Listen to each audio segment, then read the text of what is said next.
এইবাৰ যিসকল ল'ৰা ছোৱালীয়ে মেট্ৰিক পৰীক্ষা দিব তেওঁলোকৰ ফৰ্ম ফিল আপ অক্টোবৰ মাহৰ 10 তাৰিখে সামৰণি পৰিব এইবাৰ ফৰ্ম ফিল আপত আমি তেওঁলোকক অনুৰোধ কৰিছো যাতে তেওঁলোকে বেংক একাউণ্ট নম্বৰটো দিয়ে আৰু কেবিনেটে যে অনুমোদন কৰিছে যে 1 নৱেম্বৰৰ পৰা মেট্ৰিক শেষ নোহোৱা পৰ্যন্ত প্ৰত্যেকজন উচ্চতৰ HSLC মেট্ৰিক পৰীক্ষাৰ্থীক আমি প্ৰতি মাহত 300 টকাকৈ তেওঁলোকৰ বেংক একাউণ্টত দিম এই টকাখিনি তেওঁলোকে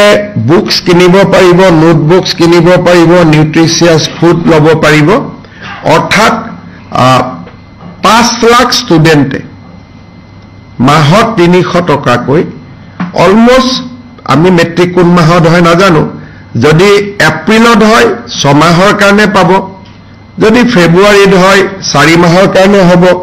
যদি মাৰ্চত হয় 5 মাহৰ কাৰণে পাব তাৰ মানে কোনো মেট্ৰিক ক্যান্ডিডেটে নিউট্ৰিচিয়াছ ফুড বা কিতাপ পত্ৰ কিনাৰ পৰা বঞ্চিত হ'ব নালাগে নিজকে মেট্ৰিকৰ কাৰণে প্ৰিপেয়াৰ কৰাৰ কাৰণে তেওঁলোকে 300 টকা লাভ কৰিব প্ৰত্যেক মাহত আৰু এই আঁচনিটো 1 নৱেম্বৰৰ পৰা কাৰ্যকৰী হ'ব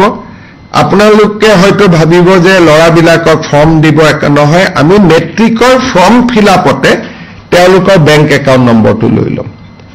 আৰু তেওঁলোকে পুনে পুনে তেওঁলোকক আমি 1 নৱেম্বৰৰ পৰা 300 টকাকৈ দিয়া আমি আৰম্ভ কৰিম